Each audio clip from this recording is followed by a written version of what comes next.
Hello, I'm Isaac Hayes III, founder and CEO of Fanbase. Listen to what I'm about to tell you. The window to invest in Fanbase is closing. We've raised over $10.6 million of our $17 million goal.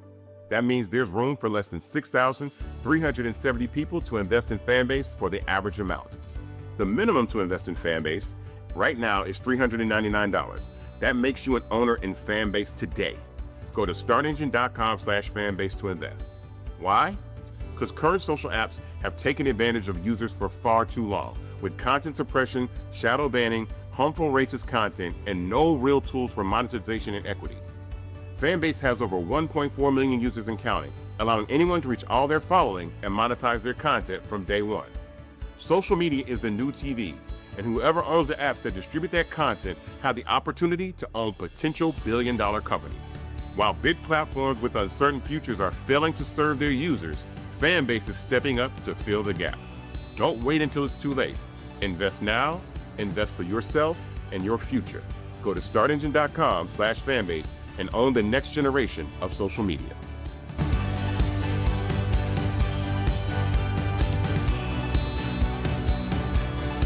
Today is Friday, August 1st, 2025, coming up on Roland Martin Unfiltered, streaming live on the Black Star Network, a special edition, 2 fantastic book interviews you do not want to miss. First up, the nation's justice correspondent, Elie Mystal, talks about his new book, Bad Law, 10 Popular Laws That Are Ruining America. It examines how our country's laws on immigration, abortion, and voting rights don't reflect the will of most Americans. He offers a perspective of how we'll be better off abolishing them and starting over. Also, on today's show, did you know the first paramedics in America were black? Yeah, I didn't know that either until I saw a scene from HBO's TV series The Pit, which includes references to the Freedom House Enterprises ambulance service, which was considered the first professional paramedic service in the United States. Folks, it's a fantastic book that breaks down this. Author Kevin Hazard wrote American Sirens. Trust me, you don't want to miss that as well. It is time to get our read on. It's time to bring the funk on Roland Martin Unfiltered on the Black Star Network. Let's go. He's got whatever the miss, he's on it. Whatever it is, he's got the scoop, the fact, the find. And when it breaks, he's right on time and it's rolling. Best believe he's knowing. Putting it down from sports to news to politics. With entertainment just for kicks, he's rolling. It's on go, y'all. It's Roland Martin, rolling with Roland now. He's funk, he's fresh, he's real, the best, you know he's Roland Martin now.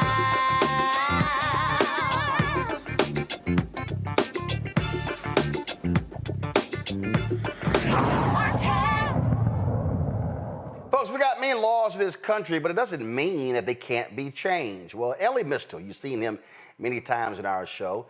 He's the justice correspondent for The Nation. He has a new book called Bad Law, 10 Popular Laws That Are Ruining America. It's a book that you definitely want to check out. And Elie breaks down to me why these laws should be changed and saying, listen, most Americans don't even agree with these laws. And in his latest literary work, he lays out his thoughts on how Trump is blatantly disrespecting the law and so many other issues that we break down. Here's our conversation.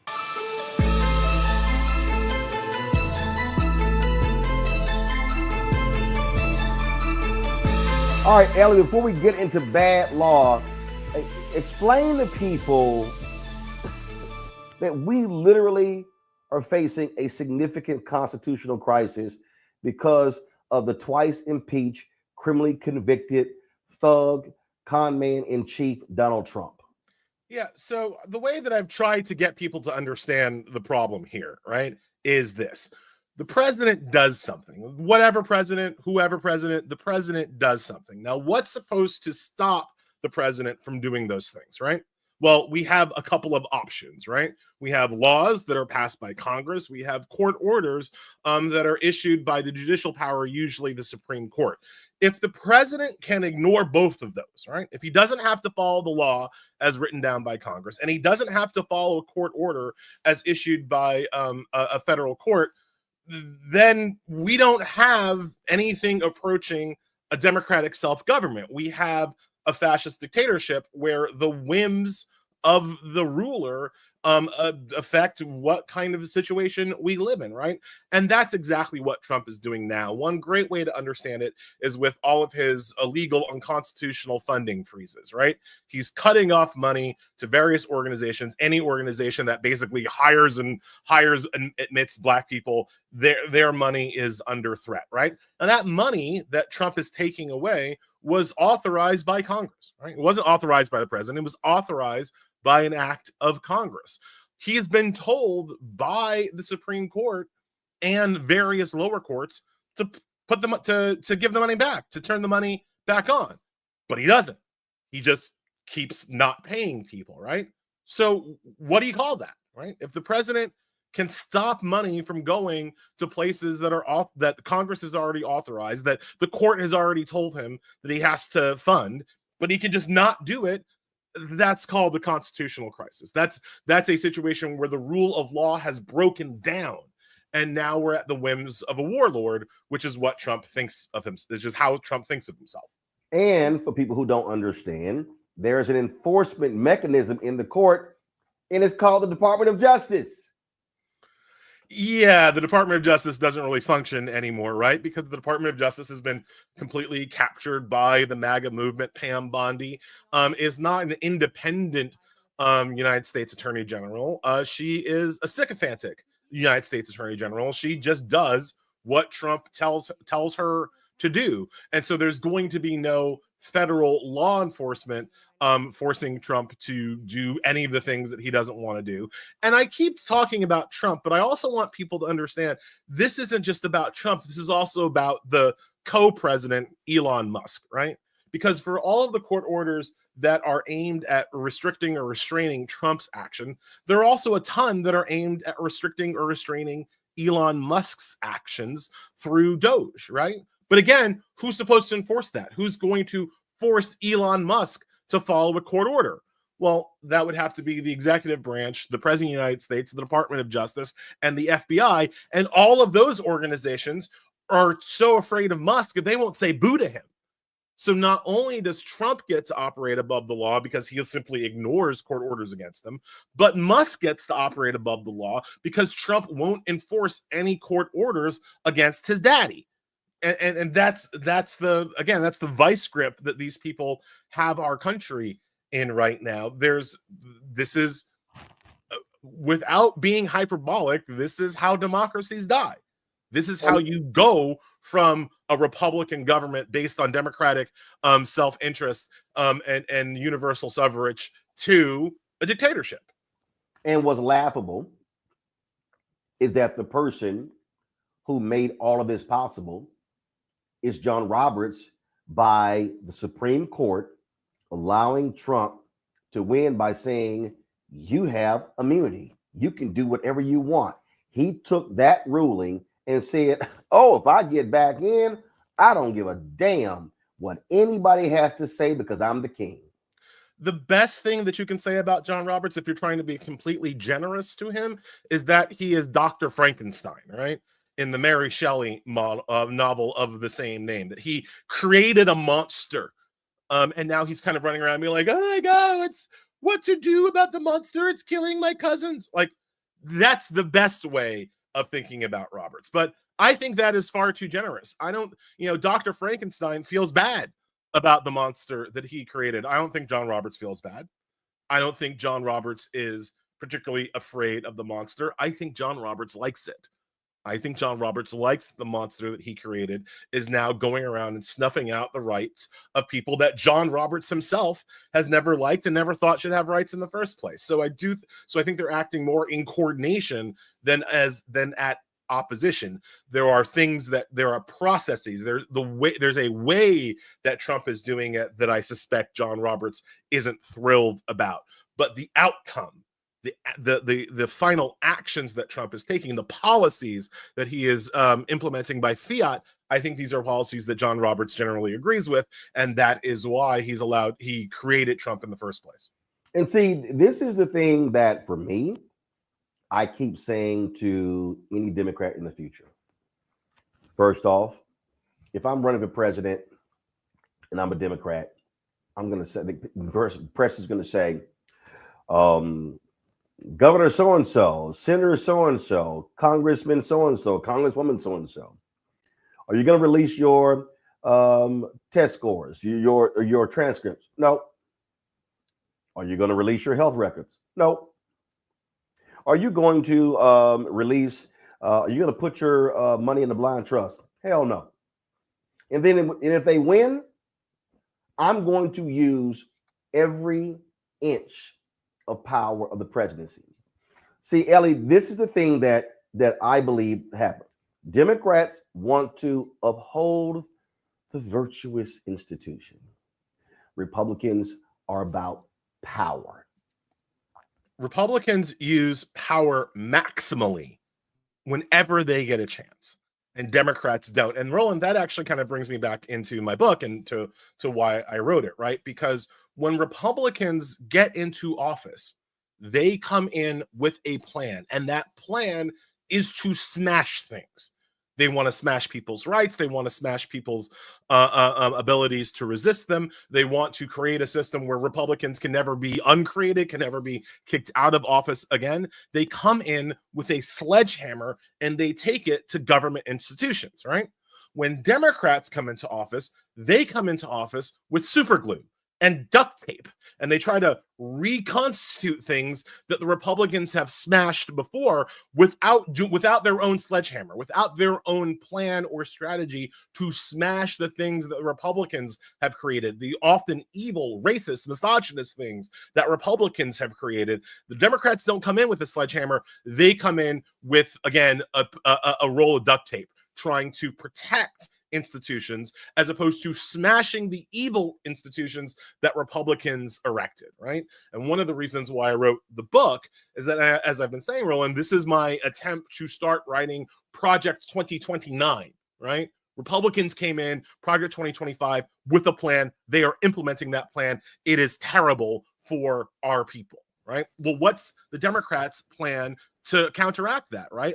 All you've got is like, we're not going to do what the Republicans do. We're not like that. That people don't come out to vote because they're like, oh, Orange Man is very bad. They already know the Orange Man is very bad. They've baked that into the system. Democrats need an actual plan for what they're going to do, and I argue what they're going to smash if they ever get the opportunity to hold the sledgehammer again. And my book is about 10 things the Democrats could smash if they ever get power again in 2029. So here's a perfect example. So Trump comes in, he overturns the Lyndon Baines Johnson executive order as it relates to segregation in federal jobs.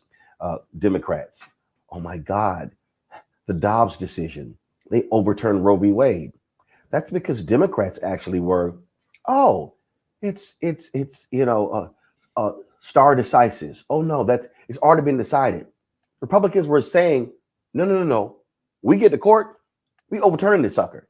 Democrats did not use the power of legislation to codify, to make it law. They just said, the courts, they're never going to touch that again. This right-wing court is like, oh, hell no. We're going to go back and tear down everything. Them accepting the 14th Amendment. They are literally saying we're going to exercise power. What you're laying out is, Democrats, if you get power again, damn it, use it. Use it, right? Use it. And it's not, you were talking about the lack of legislative protections for abortion rights under previous Democratic administrations. But you and I have talked about all of the executive actions Biden could have taken even after the Dobbs decision to make sure that abortions were still available and safe and effective in the red states that were banning abortion, right? There was immense federal power that Biden could have used, could have brought to bear to make sure that you could still get an abortion in Texas, because Texas's laws, for instance, banning abortions don't apply to military bases. That's federal law. They don't apply to native reservations. That's federal law. But the Biden administration could have made abortions available on every military base in Texas, regardless of what Greg Abbott and Jonathan Mitchell would have said, and there would have been nothing that Texas could have done about it, because that's a vector of federal power that happens to exist in the state of Texas, right? But Democrats don't play that game. Democrats don't use the power maximally. Actually, look, here's a line that I use, Ellie. Republicans go, what line? Ain't no line. Democrats see the line from 500 yards away, and they go, "Oh, we can't get near the line. You're 500 yards away. You're not even up close." And that to me, what is maddening. The purpose of winning is to exercise power. It's something that Republicans have always understood. It's why the Republicans have been able to take over the Supreme Court. It's why the Republicans have been. I mean, if you look right now, there are people who voted for Trump, who don't really like what he's doing. I mean, nobody likes paying $7 for a dozen eggs, and nobody likes the tariffs, and nobody likes not being able to get their hands on the Switch 2. They don't like what Trump is doing, but they still give him credit for doing it. They still say that, well, he's trying to keep his promises. He said he was going to do this, and now he's using all of his power to do what he's promised to do, right? Democrats never get the benefit of that, because Democrats are never seen to be using their power as fully as they could.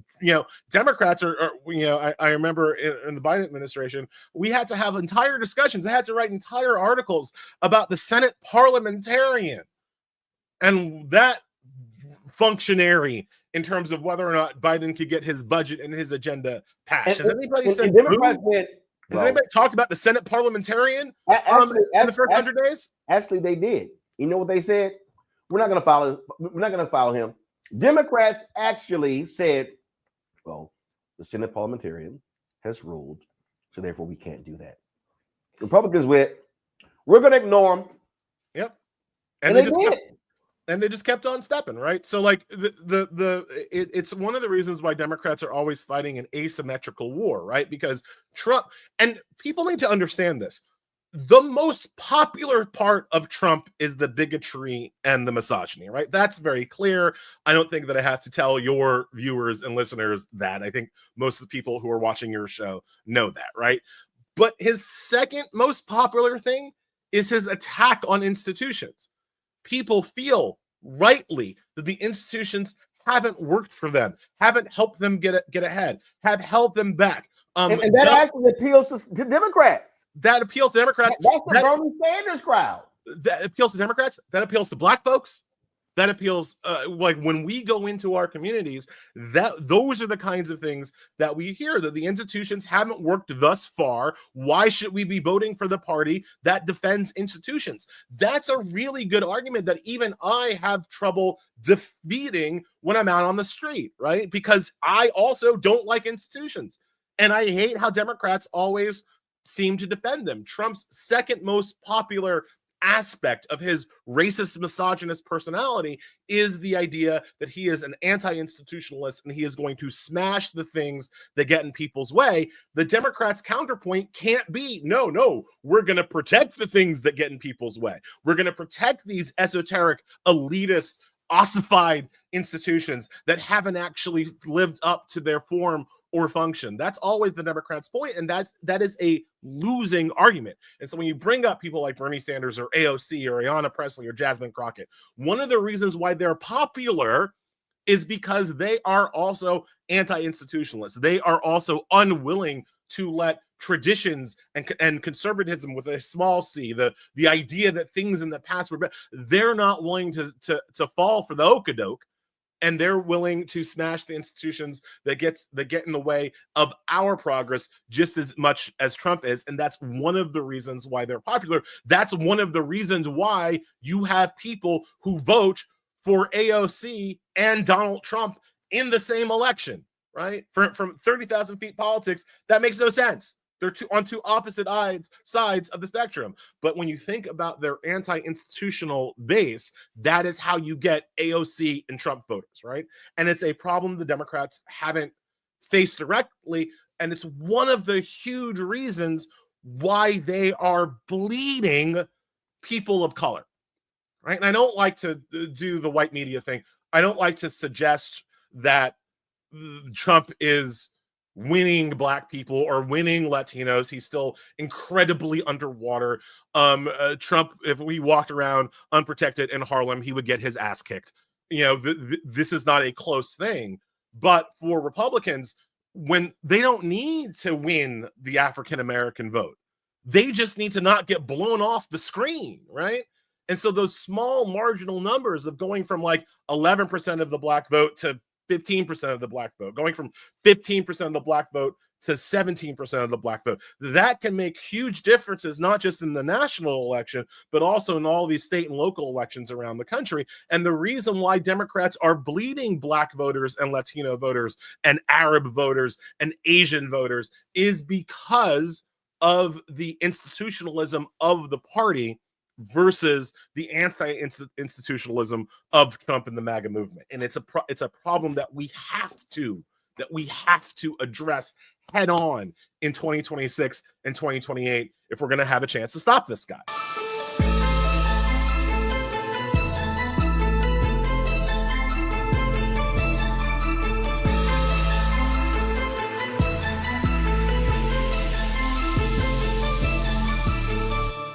Hello, I'm Isaac Hayes III, founder and CEO of Fanbase. Listen to what I'm about to tell you. The window to invest in Fanbase is closing. We've raised over $10.6 million of our $17 million goal.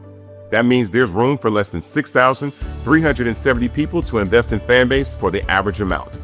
The minimum to invest in Fanbase right now is $399. That makes you an owner in Fanbase today. Go to startengine.com/fanbase to invest. Why? Because current social apps have taken advantage of users for far too long, with content suppression, shadow banning, harmful racist content, and no real tools for monetization and equity.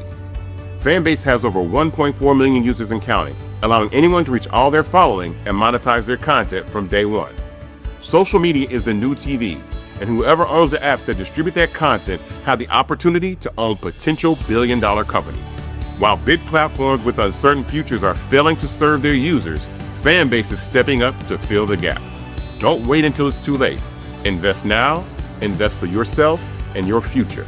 Go to startengine.com/fanbase and own the next generation of social media.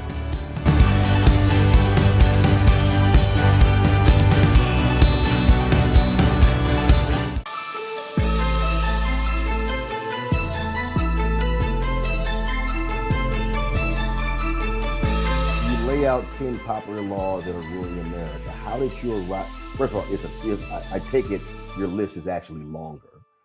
So how did you arrive at these specific 10? Yeah, Roland, look, scoping was obviously the hardest problem for the book. There are lots of laws. Many of them are dumb. I have not read them all. The way that I scoped, the way that I whittled it down to 10 is that I thought of two things. One, what are laws that we can just repeal, right?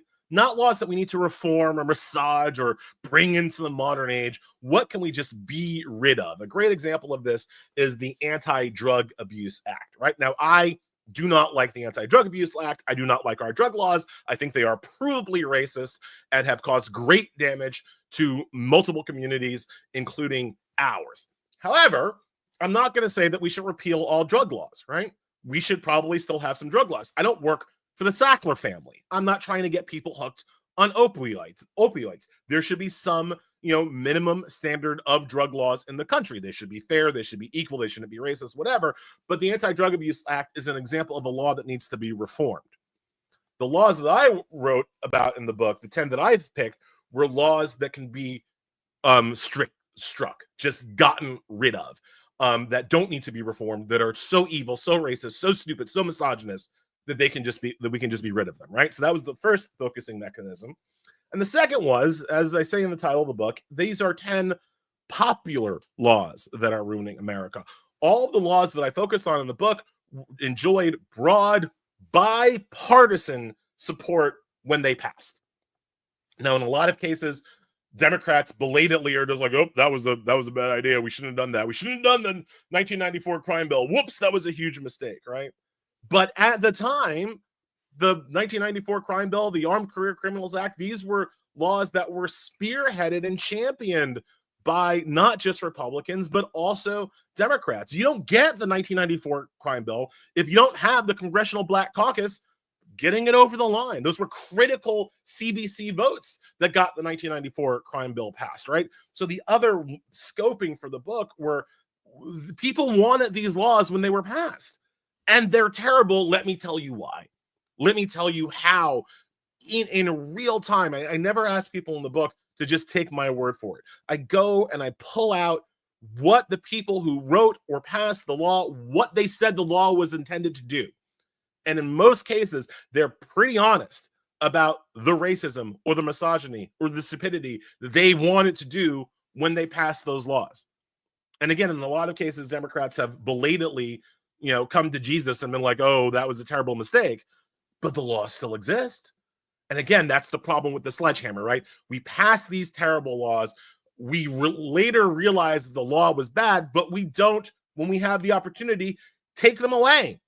We don't get rid of them. They just linger on so that Republicans, whenever they get an opportunity, can make those laws worse and worse and worse, building on the rotten foundation that these laws laid in the first place.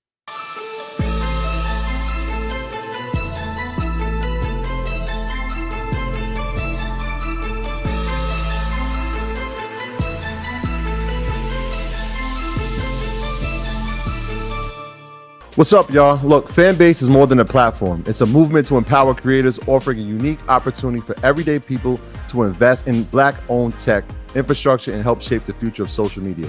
Investing in technology is essential for creating long-term wealth and influence in the digital age. The Black community must not only consume tech, we must own it. Discover how equity crowdfunding can serve as a powerful tool for funding Black businesses, allowing entrepreneurs to raise capital directly through their community through the Jobs Act.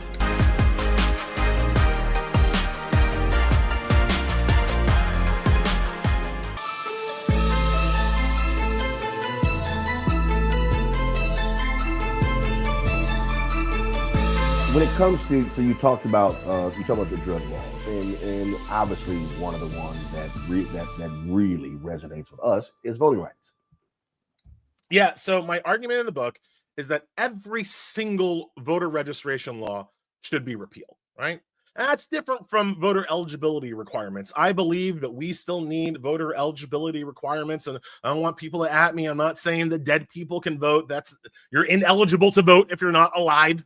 I think that's a fair standard. I'm not even saying that non-citizens can vote. I can make an argument that we should allow non-citizens to vote, but that's not the argument I make in the book. I'm like, all right, you want to say the citizenship is a requirement for voting rights? That's fine. Once you meet the eligibility requirements, why should you have to pre-register? Right? If I am eligible to vote, why can't I just show up and vote? Why do I have to register days, weeks, sometimes months in advance? Why do I have to go through a second hoop when I'm already eligible to vote? You see, voter registration requirements do not prevent ineligible voters from voting. Voter eligibility requirements prevents that. And then, of course, when the Supreme Court ruled that, it was a case of Ohio, white guy sued. You haven't voted in the last 2 or 3 elections, so yeah, they got to remove you from the polls. Wait, what? Why the hell? Voter purges happen because of voter registration requirements, not voter eligibility requirements, right? People who are eligible to vote, should be allowed to show up and vote for whoever they want, whenever there's an election, they are being prevented from voting because of these ridiculous registration requirements, right? We should get rid of them. And again, not only do you not have to take my word for it, this is not a solution that I am the only person that has come up with. Every other major democracy on this earth either has automatic registration, mandatory registration, or same-day registration. Every other democracy collapses the friction between being eligible to vote and being registered to vote. But they don't have that distinction. We are the only one that has this two-step process. First, be eligible, then prove registration, usually weeks or months in advance before you're actually allowed to vote. It's stupid, right? We have one state in this country that doesn't have voter registration requirements. North Dakota. There are a lot of voter fraud or voter fraud stories coming out of North Dakota. Yeah. Is North Dakota even a blue state? I mean, people always are attacking me saying like, oh, I'm just trying to make it easier for Democrats to win. Not necessarily. North Dakota is not a blue state, and it has no registration requirements. The reason why North Dakota has no registration requirements is because North Dakota has, relatively speaking, a large Native American population, and they want to make it easier for the Native people to vote. And the way to make it easier for Native people to vote is to not have a registration requirement. You have an eligibility requirement. You show up. Hey, I'm eligible to vote. Great. You vote. Boom. Simple. Democratic. That's all you need. And it's all North Dakota needs. It's all France needs. It's all Israel needs. It's all Chile needs. It's all the UK needs. It's all Australia needs. I can list the countries. We are alone in our stupidity over voter registration. And again, when you have the mansions of the world who, they love and they praise John Lewis and Christian cinema, but then they prevent the John Lewis, voter law from actually being passed. And then Democrats privately agreed to a mansions deal. Oh, let's go forward with voter ID, things along those lines, undercutting all of the progressive legal arguments. Right. The Democrats, again, when they come into office, they don't do the things necessary to expand voting rights. The best you can hope for Democrats is that they will try to prevent the further restriction of voting rights, but it's hard to get people to vote for we're stopping the further restriction, right? Or even in blue states. I mean, look, you're there in New York State. New York State for a very long time had some of the worst voting laws in America. They were worse than a lot of red states. Still does. In my chapter on voter registration, I focus on New York's laws, not Texas, not Florida, not one of these red states. New York still has some of the worst voting laws in the country. Why? Because having voter restrictions, having voter suppression helps the establishment, right? In New York. So why? Go ahead. I'm sorry. In New York, the way that it really works is that it makes it very hard to vote in New York if you are a renter, which, a city, when you think about New York City, a city with 8 million people, most of them renters. A lot of renters. What that does is that it decreases the power of New York City vis-a-vis the rest of the state. In fairness, the first massive voter registration law in the country was passed in New York in the 1870s. Why? Because New York was getting a lot of immigrants from Europe, was getting a lot of former freed slaves migrating up from the South, and they decided that they didn't want to have all those people who were going to be eligible to vote. They didn't want to have all those people able to vote, so they added a voter registration requirement. But critically, that voter registration requirement in New York State only applied to New York City. So if you lived in Brooklyn, you had to register to vote. But if you lived in Syracuse, if you lived in Albany, if you lived on Long Island, you didn't have to register to vote. Why?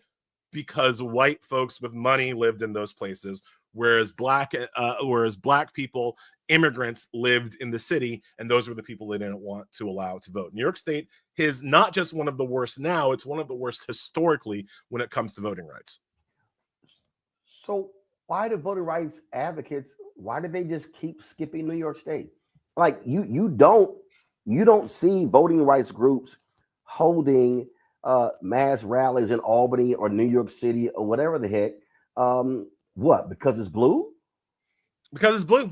I mean, that's the only answer that I've got. Because it's blue. Because they think that they've got bigger fish to fry. And if you make it easier for people to register vote, and vote in states like North Carolina and states like Mississippi, obviously in states like Georgia, you can flip those states. You can turn those states from red to blue because, as we know, Texas, and the line about Texas is always, Texas is not a red state, it's a non-voting state. right? And if you got a lot of more people registered in Texas, you could flip Texas blue, and that would completely change the map of America. So I understand why they focus some of their efforts, more of their efforts, in places in the South as opposed to New York State. But I think it would show how nonpartisan the voting rights and voter registration movement is if they had as much smoke for New York as they have for places in the South. Because again, it doesn't have to be a partisan issue.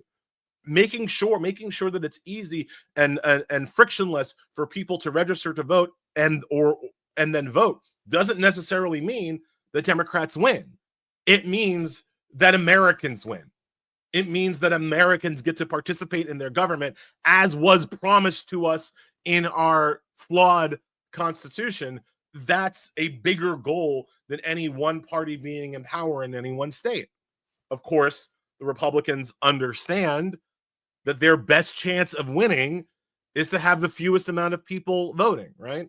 And that's where we get to the voter ID laws. Now, I've made the argument, Roland, that if you gave me automatic registration, if you gave me the mandatory registration, automatic registration, portable registration also being entirely critical, right? So like your registration should follow you when you move. You shouldn't have to re-register, right? Going back to New York, if I move from apartment 2B to apartment 1A in my own building, I got to re-register to vote. So a huge thing is voter registration portability is something that we need in this country. But if you gave me all of that, I would give you voter ID.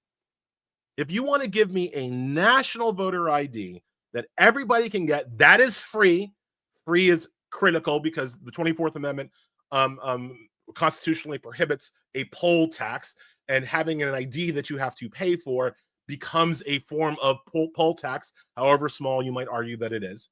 So if you give me a free, easily accessible national ID, and in exchange, you give me national voter registration and portability and automatic registration, I make that trade every day.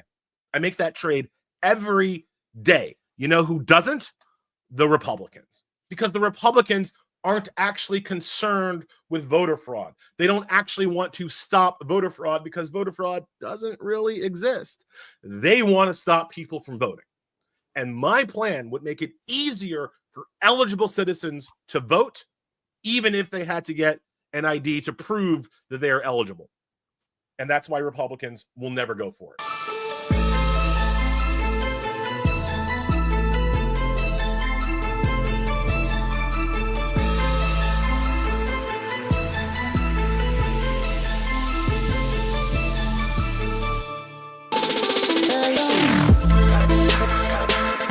Hey y'all, welcome to The Other Side of Change, only on the Black Star Network and hosted by myself, Bria Baker, and my good sis, Jamira Burley.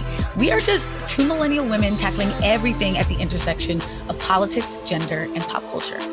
And we don't just settle for commentary. This is about solution-driven dialogue to get us to the world as it could be and not just as it is. Watch us on the Black Star Network, so tune in to The Other Side of Change.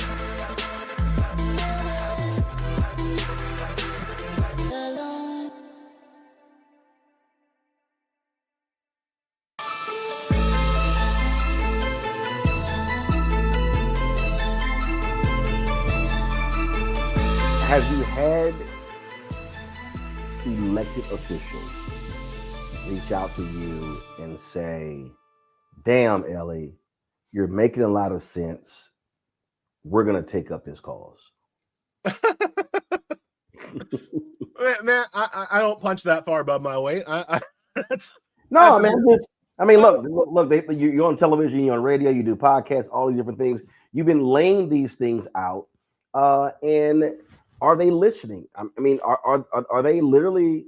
Hey, Ellie, you know what? Walk me through this. Explain to me how we can do this, or because that's what the right does. The right is they've always listened to their thinkers. A lot of the things that we see today came out of conservative think tanks, from authors. When you actually look at Donald Trump's entire campaign and how he operates, he completely ripped off Pat Buchanan.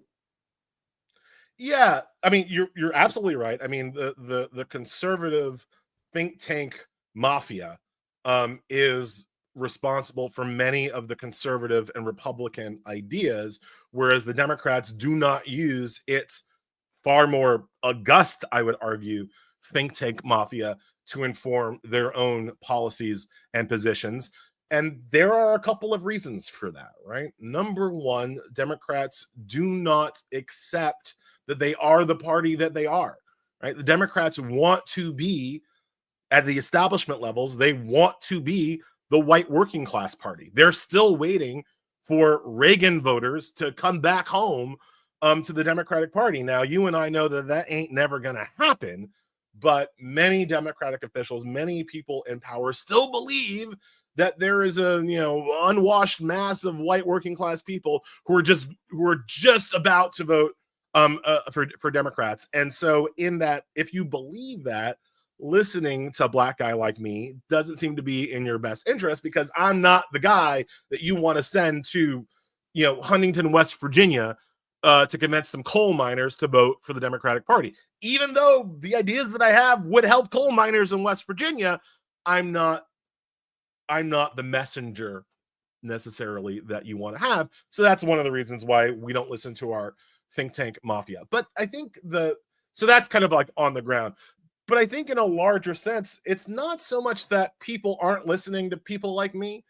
It's who's listening to people like me, right? The younger people in our party do, I've had conversations with some of the younger representatives and some of the younger legislators and some of the younger candidates. I do have those conversations, and I know for a fact that there are younger people, not just people of color, but primarily people of color, not just women, but primarily women, who are thinking along my lines and are interested in my ideas or ideas from people like me and like us, right?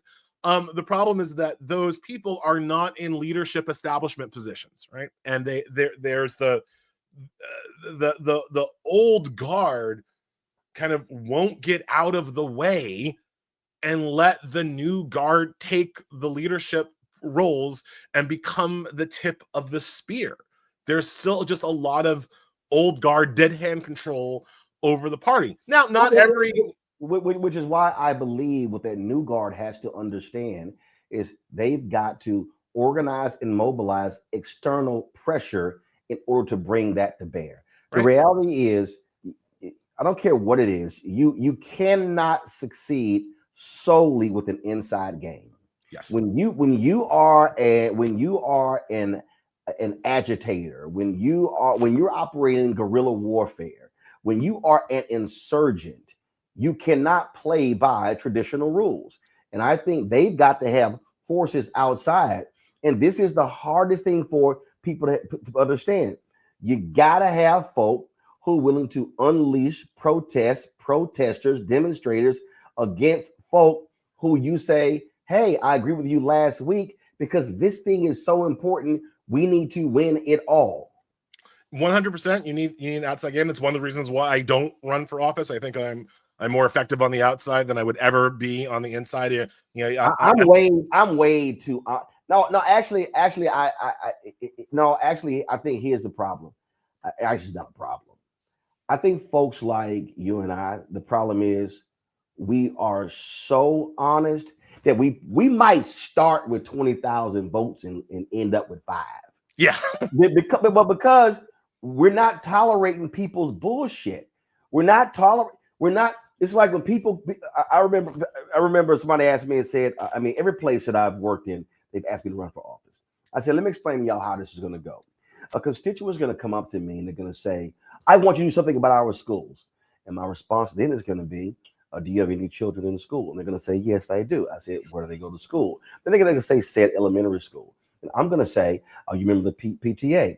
And they're going to say no. And then I'm going to say, how in the hell can you ask me to fix your schools when your sorry ass can't even join your own PTA? See, right there, that voter's gone. Because I just believe, Ellie, that the greatest fear in our society, and I don't mean black people, I mean everybody, people hate accountability. I think I would definitely put that in the top 5. People do not like to be called, on their own bullshit. I also think that like to run for office, to be a politician, you have to believe that there is a certain institutional procedure to all of this stuff that can be massaged and bent to your will. And I don't necessarily believe that. That's why, again, I think I'm better on the outside pushing people to become more educated and to become more knowledgeable, and to, as I say in the book, don't vote harder, vote smarter. I think that I have a role to play there. I think if you put me in Congress, I'm weakened in some way, because Congress is about compromise. Congress is about working across the aisle and trying to work together where you can with the people who you can't, like. And that's never been my kind of mode of even thinking, much less my reality, right? So I don't think that I would be great in that kind of role, but there are people who are great in that kind of role. And the people who really want to do change right now tend to be the younger people. And I don't want to, I'm not being ageist. Hank Johnson is one of, I think, the best congressmen that we have. And I've had the opportunity to talk to him quite a few times about some of my ideas. I think he's a great guy. So I don't want to be just ageist about this whole thing. But there is a sense that there is an old guard that is squelching the progress and the uprising from the younger parts of the Democratic Party. And it's something that we need to figure out now, right? Not 4 years from now, not 8 years from now, not just when these people finally die. We need to figure that out now. I do not know that we will have a free and fair midterm election in 2026. I do not know that we will have a free and fair presidential election in 2028. But I am certain we will have a free and fair Democratic primary. And it is in that free and fair Democratic primary where the new generation and the people who are sick, who are sick of this government, need to make their voices heard. Democrats in 2026 who are insufficiently committed to fighting fascism need to get got in that 2026 primary. If you take out some, you can start to change the entire party. I always tell people, and I know you do this too, Roland, the Tea Party, which is what became the MAGA party, they announced themselves to the world not by beating a Democrat, not by beating Barack Obama, who was curb stomping them in any kind of public polling. They announced themselves to the world by beating a Republican, Eric Cantor in Northern Virginia, right? A conservative but moderate conservative, up and coming rising star in the Republican leadership. The Tea Party took his ass out in a primary in Northern Virginia. He was shocked and stunned. He thought he was coasting, and the guy who beat him had no money. Yeah, and they lost the seat. The Republicans, the Tea Party took him out, put a crazy Tea Party conservative up, and they got their ass blown out of that seat in the purpling Northern Virginia. But it made the entire Republican Party stand up and notice, oh, wait, we got to take these Tea Party people seriously. They've got real political power. And that is what the young, up-and-coming part of the Democratic Party needs to do in 2026. We got to take out some of these old heads, some of these establishment figures, some of these people who are insufficiently committed to fighting fascism. And even if you lose a seat in a general, taking them out in the primary is what starts to make the rest of the Democratic Party take you seriously and realize that they have to play ball with your issues and along your lines of thinking, or else they'll be the next person to lose a primary. We got to not be so concerned about electability in November and take our primaries in June and July and August incredibly seriously in 2026. So I take it what David Hogue is doing, does it freak you out and make you mad the way it is doing others? No, of course not. That's what we need. And we need to let these young people lead. I've said before, like, I'm Gen X. I'm what the white people would call Gen X, right? My generation failed. My generation. In fact, our generation is the only demographic where a majority supported Trump. Yep. The only one. Our generation is a failure. We had an opportunity to push the rock forward. We had an opportunity to build on the Barack Obamas of the world, and we failed miserably. That means, guess what, folks? We cede our right to lead. Our failure has ceded our right to lead and must pass to the next generation, the millennials and the Gen Zers. They're the ones who have to lead now because we failed. What I can do as an old head, as a Gen Xer, right? My role is to help them, right? My role, I like this, the analogy that I've made is that, like, look, I'm a dad. I'm supposed to go to the game and bring orange slices, right? I'm not supposed to play in the game. I'm not supposed to score the goal. I'm not supposed to dunk the ball. I'm supposed to bring orange slices. I'm supposed to take the kids out for pizza after the game, right? And if they want to, while we're having pizza, if they want to ask me a question or access my knowledge, I'm happy to share. I'm happy to lend them my expertise in the ways that they think it's helpful, but I'm not the leader anymore. I'm too old. And again, statistically speaking, I've already failed. So it's got to be on them. And all I'm supposed to do is help, right? Because I've got things that they don't have. And I'm not just talking about experience. I got things they don't have, like disposable freaking income, right? Not a lot. I wish I had more, but I got a lot more than a lot of these young kids, right? I can at least spell the word mortgage, right? That they're never gonna, that in Trump's economy, they're never gonna get an opportunity to have, right? So I've got some experience, I've got some expertise, I've got some income. I can help them in their quest, but it's got to be their quest, and they've got to be the ones that are leading it, and we've got to be the ones that are in a support role. And that is fine with me. I'm willing to help, but there are far too many in our generation, to say nothing of the boomers, who won't get out of the way, who won't help, and won't let the kids lead. Look, the kids are going to make mistakes. They're young. That's part of growing up, right? They're going to make mistakes. They're going to say things maybe they shouldn't have said. They're going to do things maybe in a way that won't work, but sometimes it will work. Sometimes they'll succeed. You know, why would a 30-year-old would-be candidate come asking me what I think our TikTok strategy should be, right? I don't know. I'm not digital native, right? You want to ask me how to write a print magazine article? I have some thoughts, but you want to ask me how to, like, do your campaign ad on YouTube? I'm probably not the guy to ask.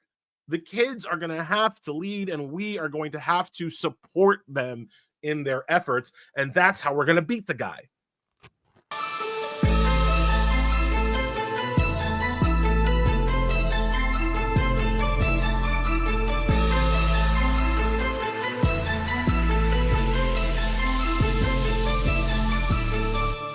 Hatred on the streets, a horrific scene, a white nationalist rally that descended into deadly violence.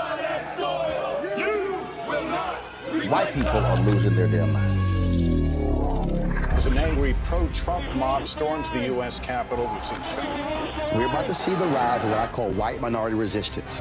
We have seen white folks in this country who simply cannot tolerate black folks voting. I think what we're seeing is the inevitable result of violent denial. This is part of American history. Every time that people of color have made progress, whether real or symbolic, there has been what Carol Anderson at Emory University calls white rage as a backlash. This is the rise of the Proud Boys and the Boogaloo Boys. America, there's going to be more of this. Here's all the Proud Boys, guys. This country is getting increasingly racist in its behaviors and its attitudes because of the fear of white people. The fear that they're taking our jobs, they're taking our resources, they're taking our women. This is white fear.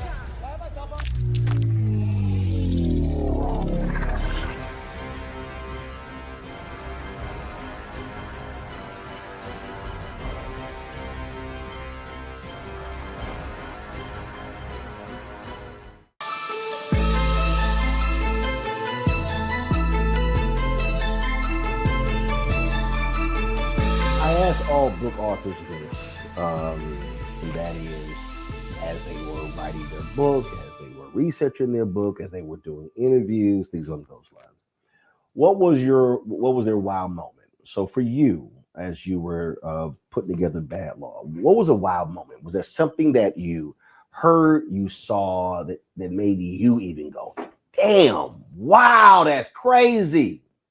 Yeah, so I wrote about the Immigration and Nationalization Act and how that needs to be repealed, right? And as I'm researching how they passed this law in 1921, I came across their star scientists, the guys whose literal scientific theories were used as a justification, not just for the law, which is our fundamental alpha immigration law, but also for why the law was important and how the law should be written. And this scientist was named Harry Laughlin, which is a name that I recognized, and I couldn't figure out why I recognized the name until I did a little Google searching, and I realized that Harry Laughlin was the chief American eugenicist of that age. He was so popular and famous for his theories on eugenics that Nazi Germany imported him, emigrated him to Germany to teach the Nazis about eugenics, right? The Nazi eugenics theory was given to them by an American, specifically by this guy, Harry Laughlin. He literally got a medal in 1938 from the University of Heidelberg. Do you know how much of a bad dude you needed to be to get a medal from the University of Heidelberg in 1938, right? You're not a good guy. And this is the guy who in 1921 was key to writing our immigration laws, so that literally the congressman now talking to Dr. Laughlin and praising his work on eugenics says that the reason why we need the 1921 Immigration and Nationality Act is to stop the mongrelization of the white race by the inferior races. And that sounds very similar to they're poisoning our blood. Yep. Didn't Trump say that? It's a one-to-one, it's a linear comparison, it's a linear link, right? And so yeah, that was a wow moment for me when I look, I knew the immigration laws were racist, but that you've literally got Nazi eugenics theory laced into the American immigration system. That was wow. And after I took a shower because it was so gross to like read his science and read his theories, I was like, people should know this. People need to know where these laws come from. Well, it's sort of like in Virginia, when Terry McAuliffe was the governor, and when he was talking about the felony disenfranchisement laws, and the story came out where a state representative or state senator literally said on the floor, "This is to keep the darkies from voting," or he may have said, "This is to keep the niggers from voting."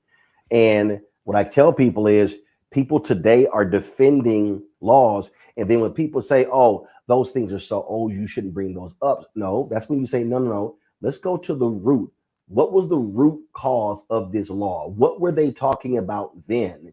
And it is always important, and that's also why I tell people you can't ignore even Supreme Court dissents, because when you look at Alito today, Justice Sam Alito and Clarence Thomas does the exact same thing.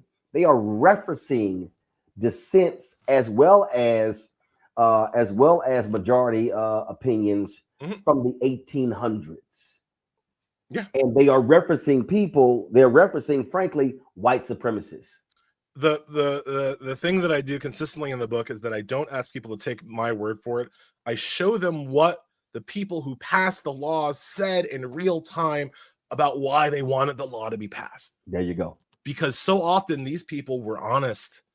Actually, they told you directly they wanted to pass the law. Yeah, because it was fine. Because then, remember at that time, it was all everybody was clear. I don't like y'all. I'm racist. Hey, we're good. It's only today where, right? Don't. And people act like these statements that they made don't matter. And all I'm trying to show people is that, well, if this is what they want, this is what they said they wanted to do. Now here's how the law that they wrote does exactly what they said they wanted it to do. How they succeeded, right? To say that these statements don't matter, you have to imagine that these people failed, right? That these people wanted to do racism, but didn't know how to do racism in the law, and they were just too stupid to write the law the way they wanted to. Well, what if they weren't? What if they were smart? What if they accomplished their goals? And for at least these 10 laws, I try to show how these racist or misogynist or stupid people, anti-poverty people, literally accomplish the goals that they specifically set out to accomplish when they wrote the law.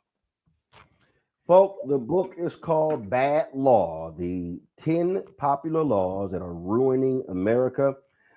It is from the Silver Fro man himself, Ellie Mistel. Ellie, I appreciate it and praise the Lord.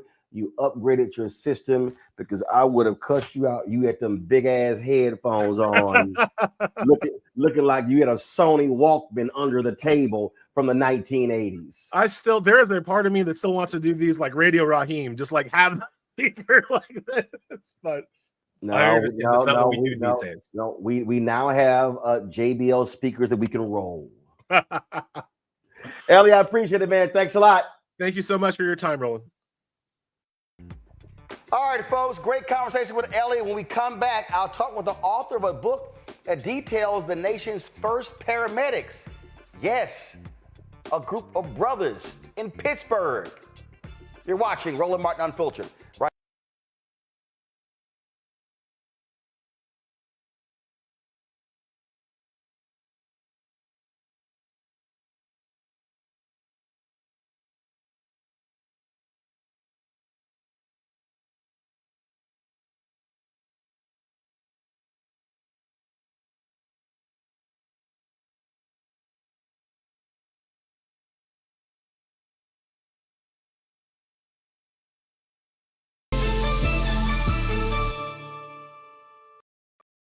What's up, y'all? Look, Fanbase is more than a platform. It's a movement to empower creators, offering a unique opportunity for everyday people to invest in Black-owned tech, infrastructure, and help shape the future of social media. Investing in technology is essential for creating long-term wealth and influence in the digital age.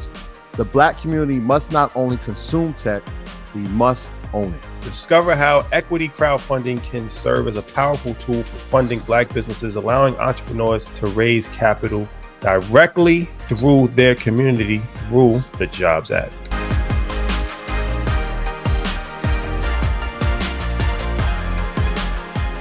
Folks, Black Star Network is here. Hold no punches. I'm real revolutionary right now. Support this man, Black Media. He makes sure that our stories are told. Thank you for being the voice of Black America, Roland. Stay Black. I love y'all. All momentum we have now. We have to keep this going. The video looks phenomenal. See, this difference between Black Star Network and Black-owned media and something like CNN. You can't be Black-owned media and be scared. It's time to be smart. Bring your eyeballs home. You dig?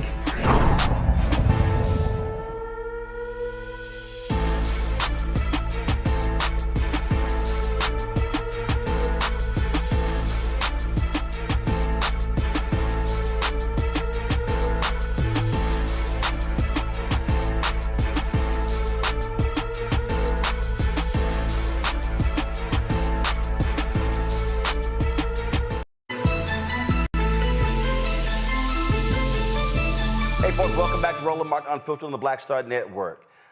I didn't know this, and y'all know how I love history, but the first paramedics in the United States, African American, yes, founded in 1967 in Pittsburgh, the predominantly Black Hill District there in Pittsburgh. Kevin Hazard has a new book called American Sirens, and he lays out how this started and pays tribute to these unsung heroes and the challenges that they face, including systemic racism and institutional adversity. Kevin, there's so many stories. I mean, my God, we could just go on and on and on of amazing things African Americans have done that have not gotten credit, that people don't mention. And this historical reality that the first paramedics were Black, a lot of people had never heard of this until that excerpt from the Max series, The Pit, talked about it. This is just unbelievable. When did you first find out about this incredible story? Summer of 2018. I'd spent a decade as a paramedic in Atlanta, and I wrote a memoir about that experience. And someone who read it reached out to me and said, "Hey, I read your book. Have you ever heard this other story? Do you know how it all began?" And I had not. So I started researching Freedom House, because those are two words that I had never heard before. And I didn't know what it was. And immediately what I realized was that Freedom House was where all of this began. So, like I said, I spent a decade as a paramedic. It was a formative 10 years of my life. And I thought I understood the history. I thought I understood the science and the culture of it. Beginning to research this, I realized I didn't. And then even more so, I realized nobody did, that there was no definitive account of how in 1966, a doctor looked around and said, "My God, there are thousands of people dying for lack of a very simple but advanced new branch of emergency medicine. And if nobody else is going to create it, I'm going to create it." And then, to top that off, he can't get anybody to fund it. He certainly can't get anybody to join it. And, he happened to be living in Pittsburgh at the time. And there just so happened to be a nonprofit in the city of Pittsburgh based in the Hill District, which, is a predominantly Black neighborhood in the city. And what they were trying to do was bring job opportunities to local residents. They were having an incredibly difficult time doing it. And so they walked into the hospital one day with a very, basic plan to say, "Hey, what if we can bring our residents to the hospital? Is there a way we can sort of create this very low tech ambulance service?" And the doctor, Peter Saffer, looks across at Jim McCoy, who was running Freedom House Ambulance, and he said, "No, we are not going to do a low tech ambulance service. We're going to change the world." And through the course of that meeting, two things come out. One is that the world's first paramedics are going to be from the city of Pittsburgh. And the second is that the world's first paramedics are going to be Black men from the Hill District. Okay, so prior to this, what happened? Either you drove yourself to the hospital, or you were screwed, or someone came to the house? Yeah, 100%. It depended on where you live. There are some cities where it might be a volunteer fire department. There's some places where it was a funeral home, which, if you think about it, makes sense. It's the only business with a vehicle that can transport a person who's lying down. But what a horrible start to your emergency. You're hoping that your family member doesn't die, and what screeches up in front is a hearse, and two undertakers hop out and have to sweep flower petals out of the back of the hearse, and then load your family member in and race them to the hospital. They're going to get paid about $2,000 for the funeral, maybe $20 for the ambulance ride, so you can see, where their loyalties really lied. I mean, it was a horrible situation. And a lot of people were dying because nobody who showed up had any kind of training. In the city of Pittsburgh, what you had was a police-borne ambulance service. So it was usually older cops who drove around an old beat-up paddy wagon. It had a canvas stretcher. They had no equipment. They had no training. They had no ability to do anything but take you to the hospital. In fact, they didn't even ride with you. But you got a ride, depending on who you were. In the Hill District, which again, low income, high crime, vast majority of the people living there were Black. And the reason that neighborhood was the way it was because the city had routinely sort of chipped away at its infrastructure, had denied it funding. Because of redlining in real estate laws, people living there were not allowed to move out into other areas. So it just got continually cramped. So if the cops got a call in that area, they might show up, they might not. When they did show up, they might transport you and they might not. One of the future paramedics has, an incredible story of his mother having a stroke, and he called for help. And, this paddy wagon pulls up, two aging cops amble out. They slowly make their way inside. They take one look at his mother, who has never had a drink in her life, and said, "She's drunk." He knew his mother was having a stroke. He fought with them. He argued, finally convinced them to take her to the hospital, but they refused to carry her. So he had to carry his own mother to the back of this paddy wagon. He laid her in. They shut the doors and drove away. His mother rode in the back alone to the hospital, where she later died of a stroke. So this was the sort of care that existed around the country. In 1965, a report was released that said you are more likely to survive a gunshot wound in Vietnam than you were in the US. And the reason was that in Vietnam, you have a corpsman. In the US, you have the volunteer fire department, you have the funeral home, or you have 2 indifferent police officers who show up to your house at a paddy wagon, none of whom are trained. And that's what existed prior to Freedom House. So these young men who started Freedom House, what was their prior experience? Were they healthcare practitioners? Were they in the military? I mean, how did this even just come up to create this? So 2 things happened simultaneously. One is Peter Safar, who is the doctor who invented CPR. His own daughter died of an asthma attack because the people who showed up to her emergency were not able to treat her. So by the time she got to the hospital, she was dead. He took that experience and turned it into action. And so he spent about a year, developed what would become the first paramedic curriculum. So that happens.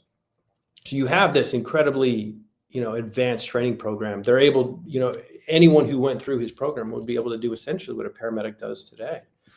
But he didn't have the people. And so, the guys who eventually were recruited for this, I mean, think about the sales pitch for a second. This is an 8, maybe 9-month training course, 5 days a week, occasionally on the weekends, oftentimes at night. You've got to walk away from your life to do this. So this isn't, people who say yes to this aren't people with a lot of options, especially when you consider that when you finish this course, you've been trained for a job that technically does not exist. So what are you even going to do when you come out of this? So the guys that he and Jim McCoy recruited, some of them were military veterans, some of them were high school dropouts, some were just high school graduates, a few had criminal records. A bunch of them, though, the majority of them were just young guys who the world had said, you don't really have a place. And they were looking to find a way to make their mark. And it just so happened that the place they were going to make their mark was in the back of an ambulance. So,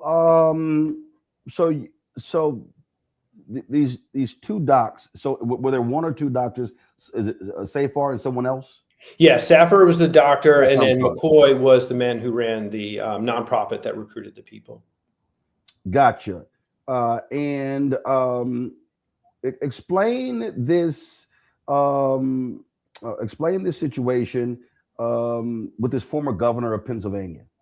Yeah, and the former mayor of Pittsburgh, because it's just interesting how all of these different things intersect that leads to this incredible story. So, as is the case today, first responders are the last ones to get any sort of government funding.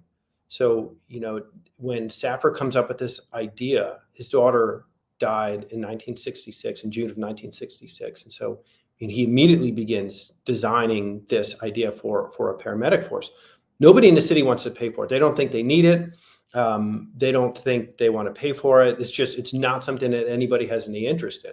So jump forward to November of that year is a tightly contested gubernatorial race in the state of Pennsylvania. In the run up to the final days of the election, a huge Democratic rally is planned for downtown. The keynote speaker is going to be a former mayor of Pittsburgh, former governor of Pennsylvania by the name of David Lawrence. He gets in front of the crowd. He gets about 2 words into his speech and he topples over with a heart attack, drops to the floor, not breathing, no heartbeat. So panic breaks out among the crowd and somebody in the room calls for help. Now, there happened to be a nurse in the room named Karen McGuire, and she runs forward. She pushes people out of the way. She checks for a pulse, doesn't find him. Checks for breathing. He's not breathing. And she begins CPR. So as this guy hits the ground, he has advanced care immediately taking place at his side, which is the best case scenario. Within a few minutes, the police-borne ambulance service arrives. And again, it's 2 cops. They have a canvas stretcher. They had a bottle of oxygen that was either empty or broken. Accounts differ, but either way, it was completely useless. They push Nurse McGuire out of the way. So they immediately stop care. They pick up Lawrence, who was a large man. They pick him up. They put him on the canvas stretcher, and they start struggling through the crowd to get him out of there. Karen sees this and realizes these guys aren't going to do anything. So she runs to keep up with them. She catches him outside, sees them putting him in the back of this paddy wagon alone. So she jumps in at the last second, tries to resume CPR, but they're speeding through the streets. So she's just thrown around in the back of this truck. It's nothing done. A few minutes later, they pull up to the hospital, and who's the doctor there to meet them but Peter Safran, the guy who invented CPR and the guy who has been harassing the city for months to start a paramedic corps.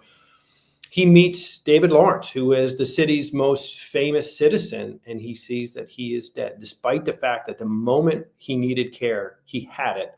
When the city's version of care arrived, he lost it. And because of that, he was brain dead when he arrived at the hospital.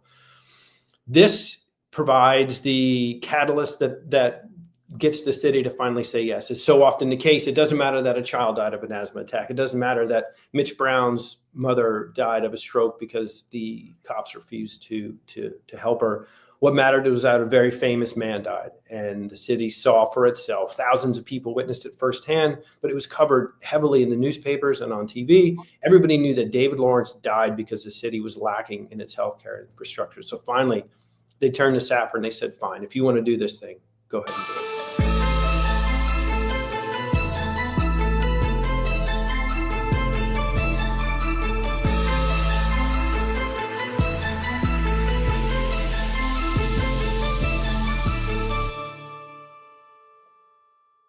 Hello, I'm Isaac Hayes III, founder and CEO of Fanbase. Listen to what I'm about to tell you.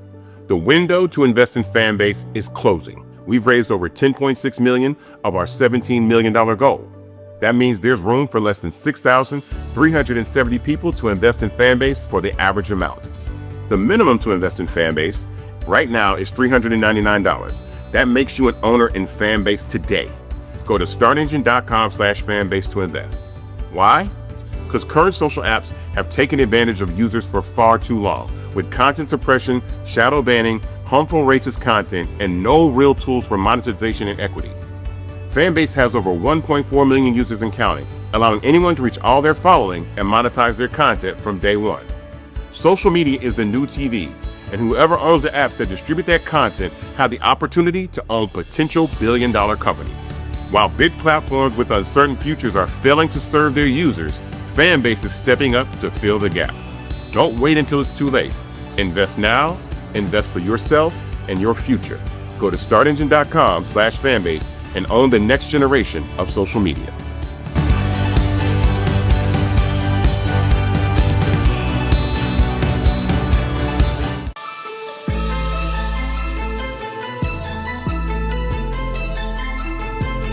There were no paramedics anywhere else in the country, right?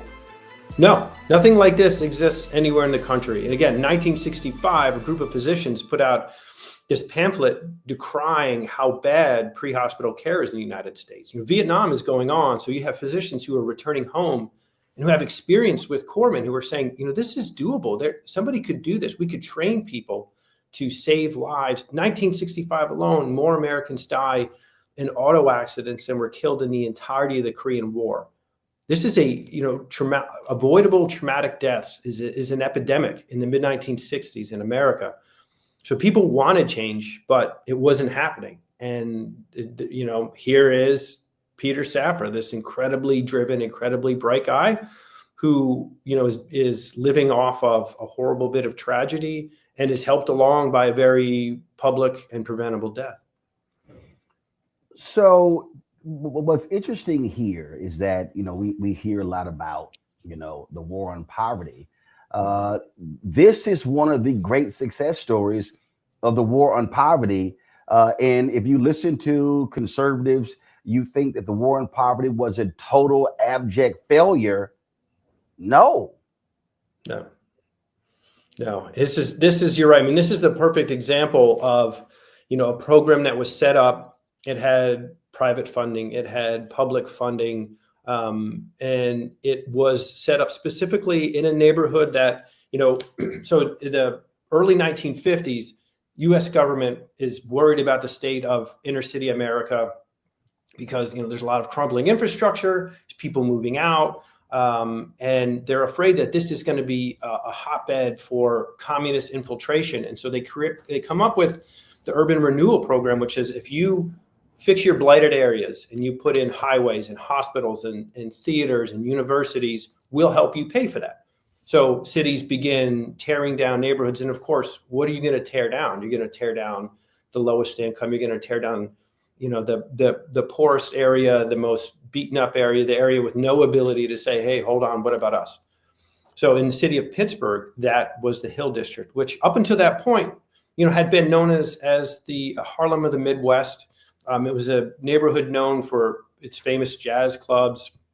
Lena Horne, Louis Armstrong routinely went there. It had 2 Negro League baseball teams. Satchel Paige was a pitcher on one of these. It had the nation's largest Black-owned newspaper, the Pittsburgh Courier, very famous newspaper. It covered all the, the early civil rights stuff that Thurgood Marshall was involved in.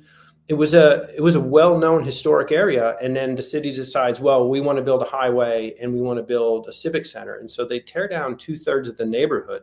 And again, because Black residents were not allowed to buy houses in white neighborhoods, the people living there were stuck. So overnight, thousands, tens of thousands of people are disenfranchised. So they're all just pushed into the remaining 1/3 of that neighborhood. So immediately by the, early to mid 1960s, jobs are down, income's down, hope is down, which of course means that crime and drugs go up. And that's what the Hill District was facing when James McCoy, who was a civil rights activist, started Freedom House. He was trying to find a jobs program for people he knew were worth more than the outside world thought of them as. And but what was crazy though is Freedom House wasn't doing medical services. I love what you say here. It says Freedom House was the brainchild of McCoy. Let me go ahead and say, as you write, a Houston native.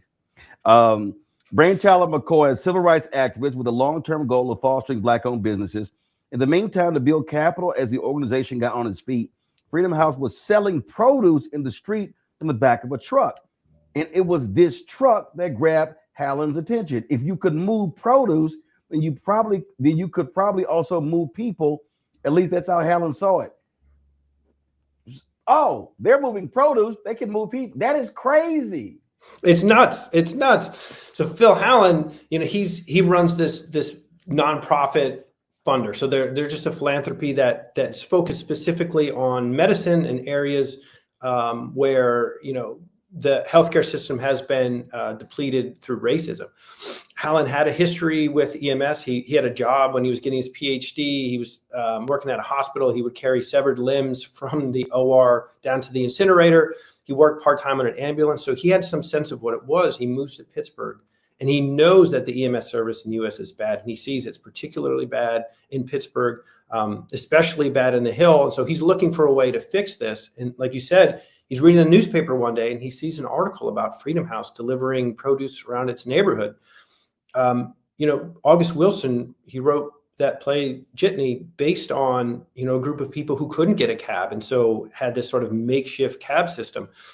They couldn't get any sort of help in the city. And Phil Hallen knew this. And of course, Jim McCoy knew this. And that's why McCoy had set up the produce thing. And so Hallen sees it and says, well, man, if you can move a tomato, you can move a person. Let's figure out a way to do this. And that's what brings the two of them to Presbyterian University Hospital, where they meet Peter Saffer, who's trying desperately to get an ambulance system off the ground, but doesn't have any people willing to take that risk. Right. So Hallen wants to do this here, but McCoy is looking for job opportunities for African Americans, and then those two forces merge. So this was a jobs program. I guess if Phil Hallen had some other kind of idea, that's what this would have turned out into. But so this didn't start off as from a McCoy. Well, hey, let's create this healthcare deal. It started off as a jobs opportunity, and then those two combined forces, and then that's what we get. 100%. McCoy, he looked at this much more than nobody knew. The word paramedic didn't exist, so nobody understood sort of Saffer's genius. McCoy was saying, hey, if we start an ambulance service, we're going to have trucks, which means you're going to need drivers, which means you're going to need mechanics. There's probably going to be some sort of dispatch system. So we're going to have to hire dispatchers. In his mind, he's hearing jobs. He's hearing, mechanic jobs. He's hearing driver jobs, dispatcher jobs, careers. What he had been offered before this came along was housekeeper, gardener. Those aren't careers. Those are things that you're stuck into.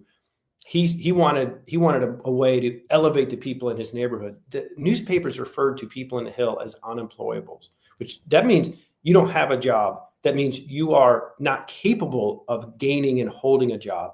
He didn't believe that. Nobody in the neighborhood believed that. And so they were looking for the opportunity. McCoy 100% sees this as a way to employ a lot of people. So what was interesting to me is that this didn't start in white Pittsburgh. Yeah. That it start. I mean, that's still what strikes me. And so was Hallen specifically looking at this as an opportunity to provide jobs for African Americans, or was that just happenstance? No, the jobs very specifically were for African Americans. What everybody assumed. So Hallen's like, yo, we need this service. Yep. We need this service. And here's an opportunity to provide some jobs and economic opportunities for African Americans. Let's go. 100%. That's what they thought. But the presumption was like, this is going to be self-evident. You know, the moment somebody sees your emergency responded to by a trained professional who can save your life on the spot, who doesn't have to wait until you get there to the hospital, that the whole world was going to embrace this, which is what happened in every city in America, except for the one where it started. And the only difference is, of course, the one where it started, it was, staffed entirely by young black men as opposed to young white men, which is how it was in other areas. So they thought, go ahead. They thought it was going to expand. They thought like it would move to other neighborhoods in the city, that it would start in the Hill, but that it would move to everywhere in Pittsburgh because people would see the genius of it. But it didn't. It didn't. And was it because they saw it was all black? They will tell you, if you listen to some of the early meetings, the pushback was supposedly, well, we don't know if this works. We don't know if we can pay for this. We don't know if technically this is even legal to provide medicine outside of the hospital. There were all kinds of concerns. But again, the only place those concerns existed was the one place where the people providing the care were black. They start in the Hill, and the one neighborhood that they expand to is downtown. Downtown has people of all stripes. So, these guys begin responding to calls, chest pain, shortness of breath, all the things that happen today. But some of the people now that they respond to are white. And for the first time, they find that their patients are actually weighing the option of, hey, do I want to die right here at my desk, or do I want to allow a black man to lay his hands on me? Seriously? Yeah. That was a real concern, and they had multiple occasions. They had to sit down and say, "Hey, touch me, or I could die." Yeah. Let me just go ahead and go meet Jesus or go meet Satan. Yeah. You're talking about a neighborhood or a city. People often think, when you think racism, you think segregation, you think Mississippi, you think Alabama. There were articles in the newspaper at the time when they began unwinding all of these redlining laws in real estate that did not allow you to sell your house to black homeowners. There were stories of white families who disliked their white neighbors and would intentionally sell their house to a black family just to spite their neighbors. So if you're going to spite sell a house, if you think it's so odious to live next door to a minority couple that you are going to sell your house to one to tick off your neighbors, imagine then that is the person who walks through the door to unbutton your wife's blouse to put electrodes on her chest. People really, really fought it. And these guys were stunned. These were young men who were used to having to explain, why are you doing what you're doing? Why aren't you just racing to the hospital? Why are you here messing around with my brother? Shouldn't you be gone already? They were used to having to explain, hey, we are paramedics. We are actually delivering care right here. What they were not used to have to explaining was, why us? Why are we the ones doing it? And are you sure that you really have to touch me?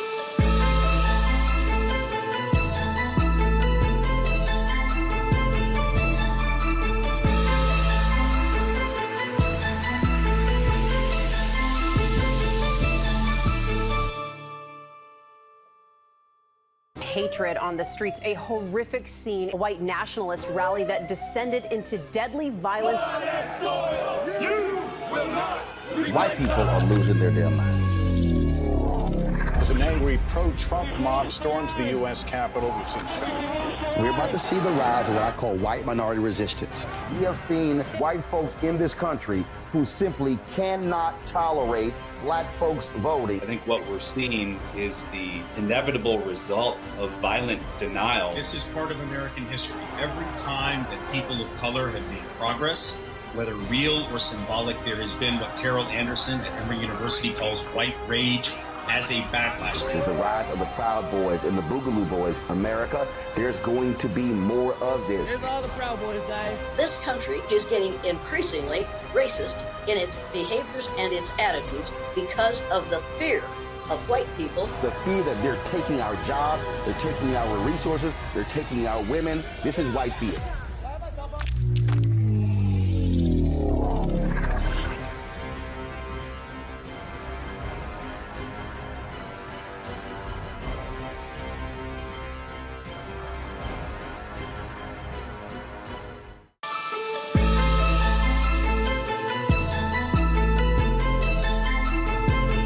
Look, we still have examples of racist white folks who go into hospitals, and if it's a black doctor, they'll request somebody else, or say, don't you dare touch me. And it's like, okay, fine, you go right ahead and die then. Yeah, I mean, it's real pathology. Absolutely. Freedom House lasts for how long in Pittsburgh? They began school in 67. They worked for the first time in 68. In fact, the first time paramedic ever took the streets anywhere in the world was in the immediate aftermath of the assassination of Martin Luther King Jr. In April of 1968. They were shut down in October of 1975. And were they shut down because of citywide adoption, and they wanted a more rigorous program? Why did it shut down?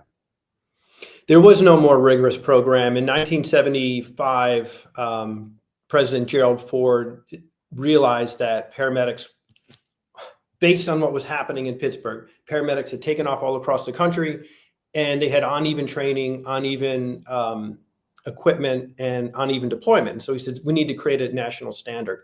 Freedom House was chosen to serve as a national standard. Their medical director, a doctor by the name of Nancy Caroline, wrote a textbook based on her work there. And that textbook is used to this day to train people all over the world. If you say emergency care in the streets to a pre-hospital provider, they will get misty-eyed. Everybody knows that book. Everybody knows Nancy Caroline. She took what she learned in Pittsburgh, she brought it to Israel, and created their national healthcare program.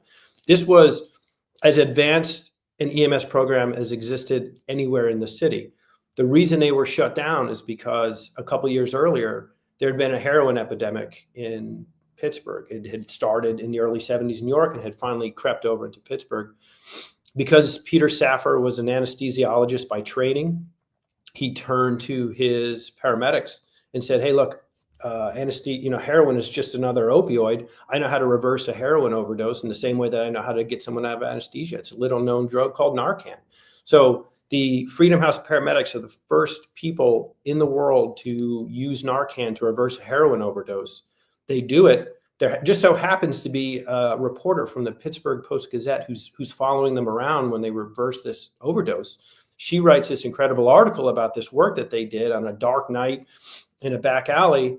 And people in the city reading this article have two responses. One, this is amazing. And two, why them? The rest of the city does not have this. The rest of the city, if any other neighborhood has an overdose, that young man, that young woman, they die right where they fell. But in Pittsburgh, in the Hill, the poorest and most downtrodden and overlooked neighborhood in the entire city, they're being saved. And they become victims of their own success. People see, well, wait a minute, this incredible thing that's happening, but it's happening there and it's happening to them and it's not happening to me. Why? And they get very angry and they turn to the mayor, who for years has been trying to stop Freedom House from growing, and he has to explain why. So finally he says, okay, we'll start a citywide program. But he doesn't use Peter Saffer, who invented CPR, who invented paramedics, who has been successfully running a paramedic program in his city now for 8 years. He gets new doctors and they recruit all new people, none of whom have any experience whatsoever on an ambulance. And he starts his own program. And it's perhaps not a coincidence that the paramedics that they roll out look nothing like the paramedics from Freedom House. So Freedom House starts, and the white folks wanted nothing to do with them.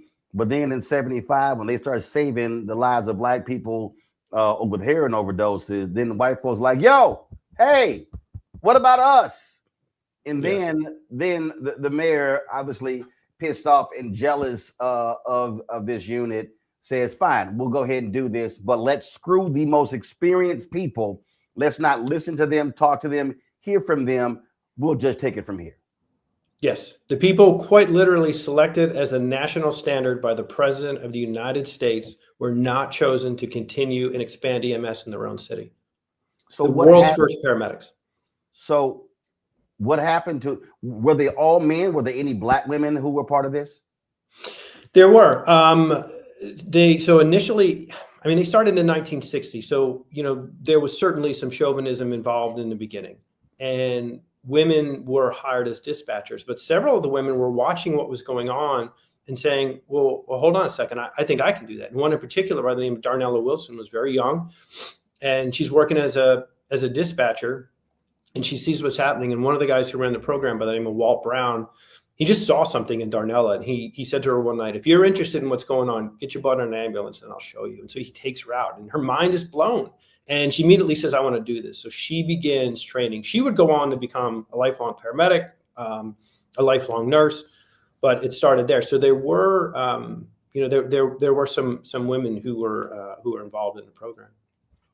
What happened to these men? Obviously, the city didn't bring them into their program. So what happened to them? So perhaps not surprisingly, the city's program immediately belly flops. They brought in doctors who didn't know what they were doing. They brought in brand new paramedics who didn't know what they were doing. They tried to expand it and they didn't have enough money. Nothing was ready. And so the program begins to fail. So they turned to Nancy Caroline, who again would write the textbook that the entire world would learn how to be a paramedic on. And they said, okay, look, we'll hire you. So they wanted to bring her over to the city. And she said, yeah, I will absolutely come to the city. You bring all of my people. So she wrote out this list of demands. And most of them, honestly, all of them were really simple demands. Hire my people who want to be hired, keep them in their current shifts, let them practice at their current level. And the sort of the one thing that they really wanted more than anything was the final item on the list was publicly recognize Freedom House for the services provided this city for the last 7 years. So, and I pulled it out of her papers in Harvard. You can see her letter to the mayor and you can see the mayor's response. He reluctantly agrees to all of the demands except the last one. The only one that was free, which was a public recognition of the people who started it all. That is not on his list of things that he'll do. So the city hires as many of the Freedom House medics as want to go over.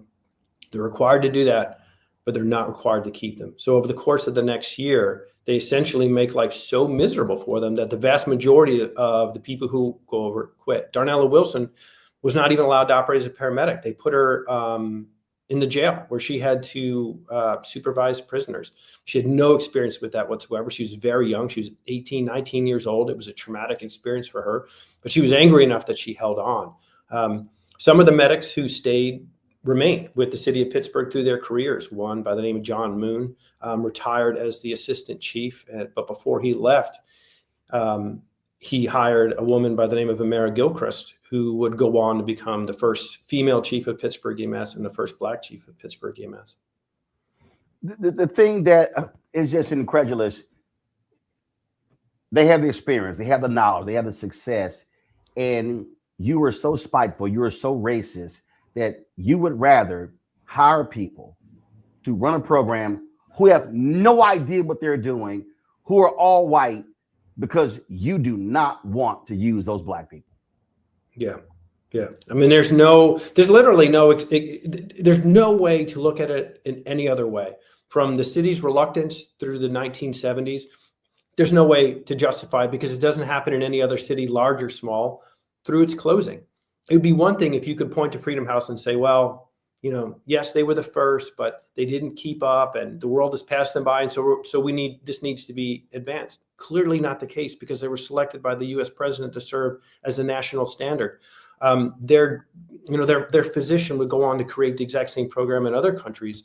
These were people who had been on an ambulance for 7 years, had been responding to calls, were incredibly well experienced, and were from the neighborhood, who knew the city. Many of the people that they brought in were not from Pittsburgh. They were from outlying areas.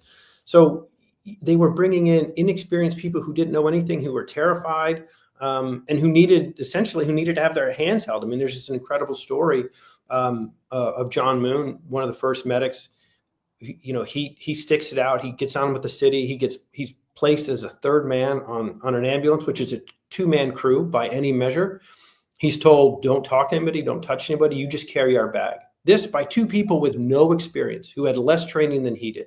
And he sits there and he's holding their bag. He's literally holding their bag until they get a critical call. They walk in on a man who is in cardiac arrest. These 2 brand new medics with no experience, who are technically now his superiors, who don't let him touch or talk to patients, turn to him in a panic and say, do something. And John in that moment realizes his power. I am well trained. I am experienced. I know what's going on. And he basically tells these guys, sit down and shut up.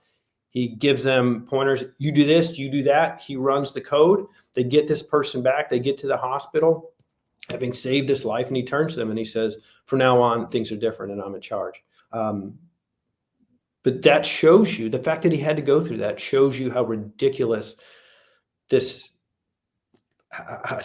how ridiculous the whole thing is. I mean, there's no other way to explain why they were treated the way they were treated.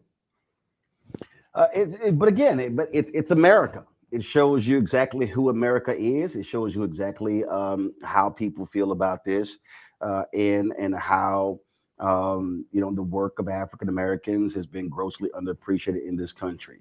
Are any of these individuals still alive? Yeah, there's about a half dozen. And when I began working on this program or this project, this story had been dormant for decades. All of this happened before I was born. I think largely they were resigned to the fact that nobody was going to know. And, over the last couple of years, people have started to pay attention. People have responded. Just last year, the mayor read a proclamation in which he publicly thanked them. The thing that they requested in 1975 that nobody had done, he did it. They were several of them were invited to Congress for the State of the Union with President Biden. They have been given honorary degrees at universities. So people are now reaching out to them. People are recognizing them. Their contribution is being recognized. The EMS community as a whole did not know this existed. If you talk to people and you said, how did this all begin? They would have said, well, in Los Angeles or in Miami and Seattle, there were all these different little programs that began. And there was this TV show called Emergency that everybody saw and loved. And it created a generation of kids who wanted to grow up to be paramedics. None of them knew this. And the EMS community, the medical community, is really embracing their story. So, yeah, there are some of them who are still alive, but many, who died before they had the chance to get recognition. There was one woman I spoke to who said, my husband died without his kids really knowing what he had done. And it's tragic to hear somebody say that, and all you can do is say, well, I'll do everything I can to help carry the torch for you. Indeed. I got to ask this here. Have they gotten the recognition from Black organizations? Has the NAACP nationally ever recognized Freedom House and these brothers? Black medical organizations. I don't know specifically about that. I know that a lot of medical organizations have recognized them. But if has that happened? Has the NAACP done something? I don't know specifically that has happened. I think there are organizations locally in Pittsburgh that Hill House Foundation being one that has recognized them, but have they gotten their due on a national level? I don't think that's yet the case. Amazing. It's just amazing again to hear this story. These unsung heroes. Has Pittsburgh, forget what that mayor did, has the city ever corrected that error and acknowledged these? Is there a monument? Is there a statue? Is there a plaque? Anything in Pittsburgh? So the original Freedom House building has been saved because the Hill District is a historic area, and there's a plaque there. There's a plaque at Presbyterian University Hospital, which now is a different name, but it's now UPMC.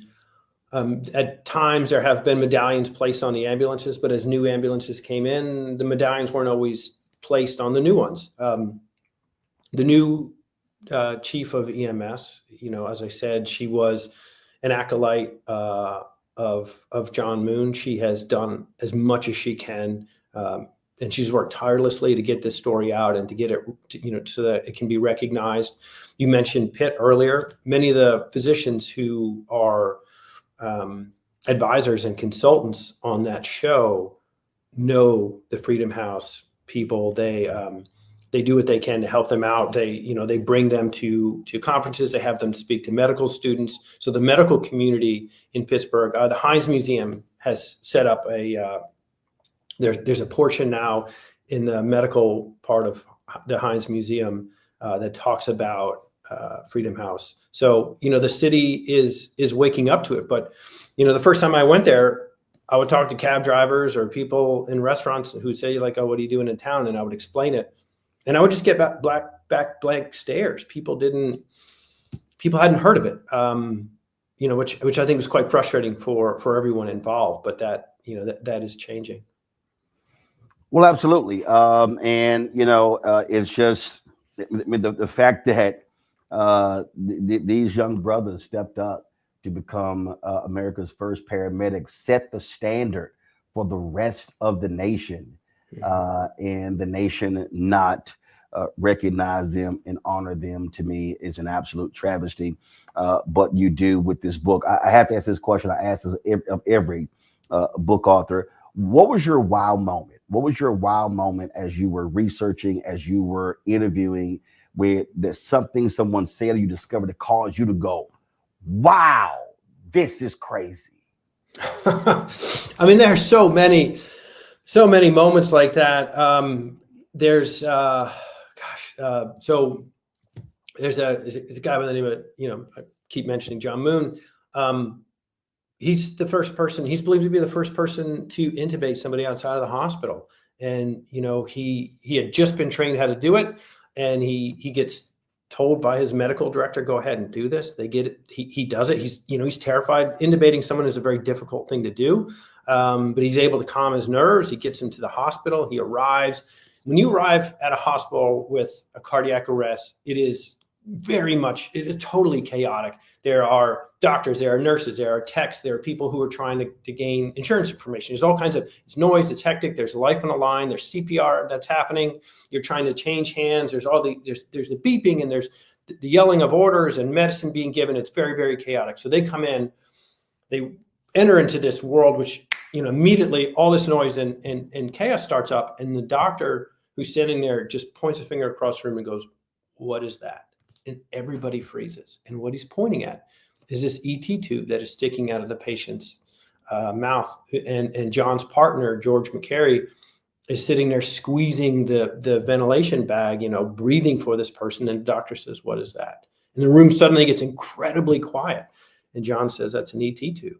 And the doctor says, "Who told you to intubate him?" Or who intubated that person? And he said, "I did." And the doctor says, "And who are you?" And in this great moment, John could have been angry, he could have been cowed, he could have been anything. But in this great moment, he sort of stands up and he goes, "My name's John Moon, and I'm a Freedom House paramedic." And that is one of those mic drop moments that just you don't get a chance to do or to see very often. That was this incredible, like, you've got to be kidding me. But there's a litany of things that these guys did first that the rest of the world immediately took onto, whether it's the design of the ambulance, what's inside the ambulance, how a paramedic is trained, the use of Narcan, the fact that the president names them the national standard months before the mayor shuts them down, the fact that Israel's EMS program is designed after them. Programs all over the world are designed after them. It is incredible what these guys did in just 7 years. And they were largely a bunch of young kids, high school graduates,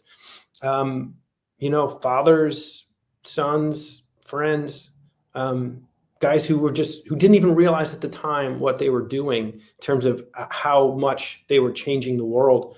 But they were. Every day when they showed up, they were notching a new first. And to see all the things they went through, how poorly they were treated, and the grace with which they did it, every time it blows my mind. That is incredible. I always love the scene from the Cotton Club where this racist guy is jamming up Lawrence Fishburne, who's backstage talking to one of the dancers.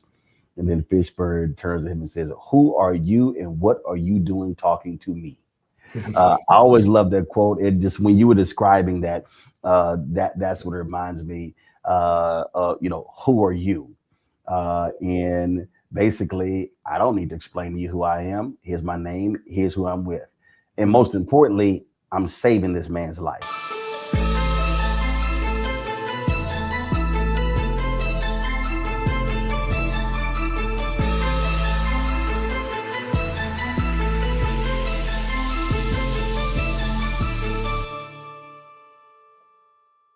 Hatred on the streets, a horrific scene, a white nationalist rally that descended into deadly violence. White people are losing their damn minds. As an angry pro-Trump mob storms the U.S. Capitol, we've seen We're about to see the rise of what I call white minority resistance. We have seen white folks in this country who simply cannot tolerate black folks voting. I think what we're seeing is the inevitable result of violent denial. This is part of American history. Every time that people of color have made progress, whether real or symbolic, there has been what Carol Anderson at Emory University calls white rage as a backlash. This is the rise of the Proud Boys and the Boogaloo Boys. America, there's going to be more of this. Here's all the Proud Boys, guys. This country is getting increasingly racist in its behaviors and its attitudes because of the fear of white people. The fear that they're taking our jobs, they're taking our resources, they're taking our women. This is white fear.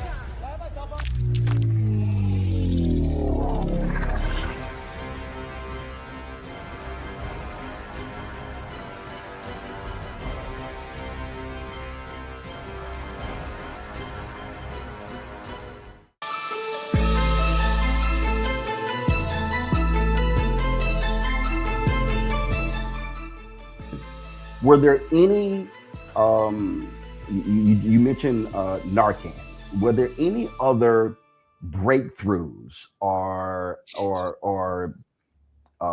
historic things, never done before, things that they created that still is the standard today?